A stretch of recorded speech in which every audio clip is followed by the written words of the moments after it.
Hello guys, how are you doing? Welcome to Finance Talks with Ahmed. And my guest here today does not need an introduction. It's the man himself, Mr. Nikhil Vachani. Sir, how do you feel to be here today? Wonderful, actually. First ever podcast at Phoenix, and hopefully not the last. Well, we have done many webinars, but I guess we begin with the podcast now. Absolutely. So what do you want to talk about today, sir? You know, Ahmed, being in education for the last 18 years, being involved with Phoenix, one of the things that is very, very close to my heart is to discuss and talk about embracing failure. When I say that, somebody might say they heard me wrong. I know we celebrate success. That is what our whole Phoenix ethos is, and people getting through exams, etc.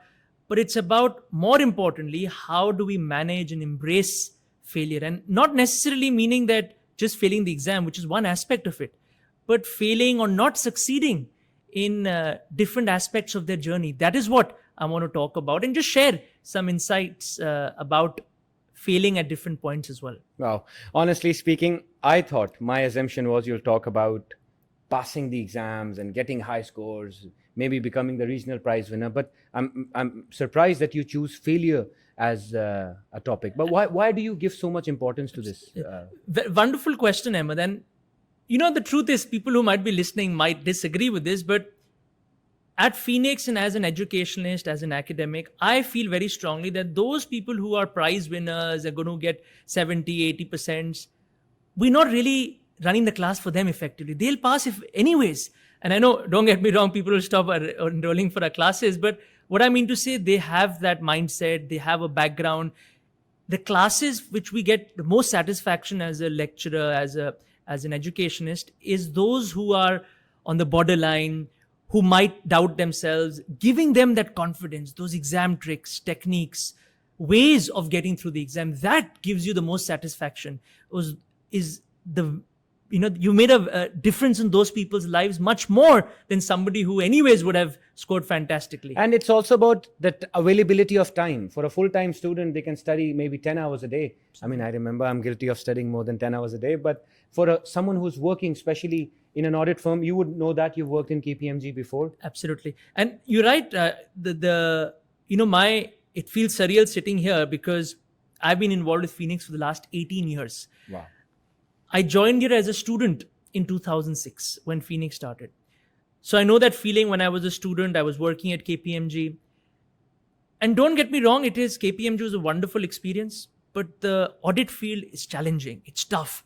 You're thrown at the deep end, which actually I cherish because of the fact of what I learned, but you still had to fail at certain points. When I say fail, you're at clients, you don't know things, you're not aware of accounting standards, you don't know how things are done at the first time, but it's about saying, okay, how do I ensure when I fail and how do I get up and ensure I get better?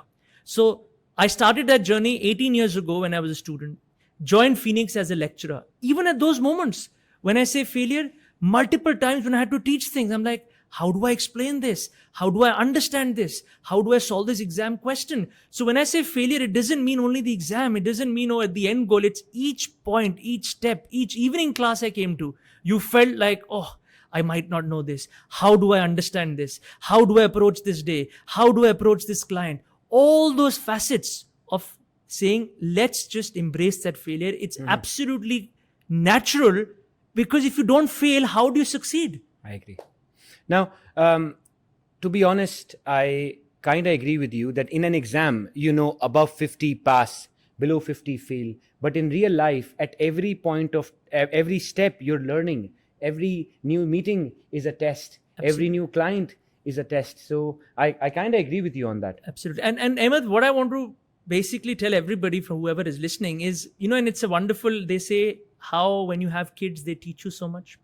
Seeing my daughter, if she's trying to learn something, she will fail 50 times at it, but she doesn't give up. And this is not my daughter. It's anybody, you observe your children, anybody's child, that inherent feeling of knowing that It is okay to not know something in the first go, but to keep at it. That is what I tell everybody. Why do we forget these things? Including myself, we're all guilty of that. We forget this when we grow up. So I tell this to our students as well. So what if you didn't get the question the first go? So what if you didn't understand what we were speaking? So what if you failed the exam? It is not the end of the world. What is important is you get back up, motivate yourself, and go back at it again. That is what is critical. I just think we have made an psychological image of success. It's like a drawing which we create, a path. And when life goes a little left to right from our path, we think we've failed. Absolutely. So can you also define success?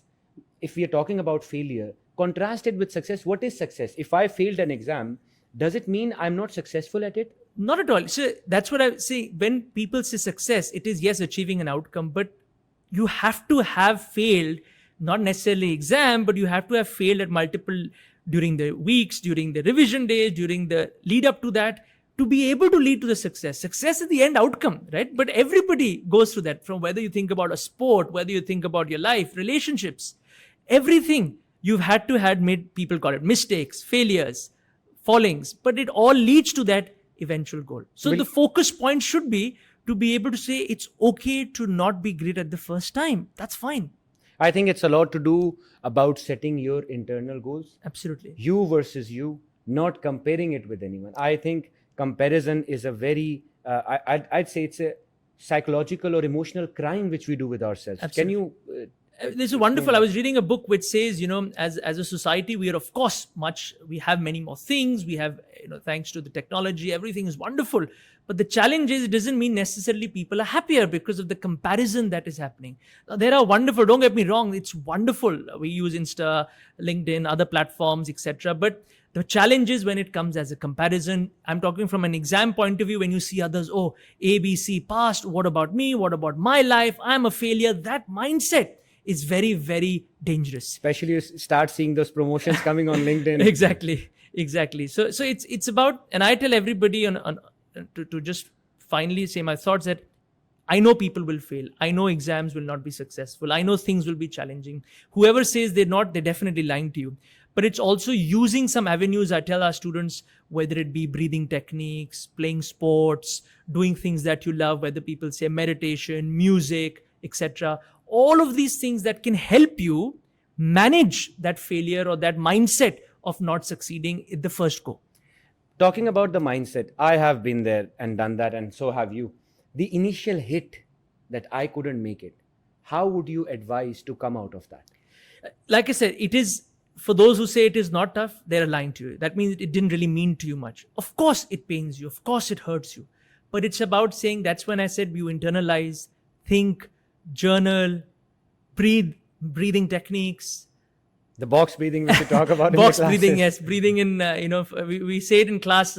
It's funny because I was teaching the students box breathing in our revision classes, and the whole class, nothing really they listened to me except this box breathing technique, and they all for 15 minutes were doing this box breathing in for 4 seconds, holding for 4, releasing for 4, and then holding it again. But that's what they were doing. I said, but you have to study as well. It's not only about box breathing. It's box breathing exam. It's not box breathing plus, it's box breathing plus some accounting standards as well. So whatever helps people to do that, I would say. And there is no one solution. You love your music. You're a DJ by the nights or when you're not teaching. There has to be a cap to hide my face now. So that helps you. People, we have in our team, we have people who love singing. So that's wonderful. That is their way of getting their, release or detox or refreshing, whatever it might be. People love to travel. People love to read. Angeline, who's doing a recording, she's a wonderful singer. So everybody has their own ways of managing this. So I say, do whatever you love and enjoy to reset yourself. I think the crux is know yourself. Absolutely. You are much more than your official objectives. And once you embrace that, you'll automatically start appraising everything in life. Absolutely. And final thought I'll leave everybody with, it might sound like a sales pitch, but the truth is that because we embrace failure so much at Phoenix, in a way, doesn't mean that we encourage people failing.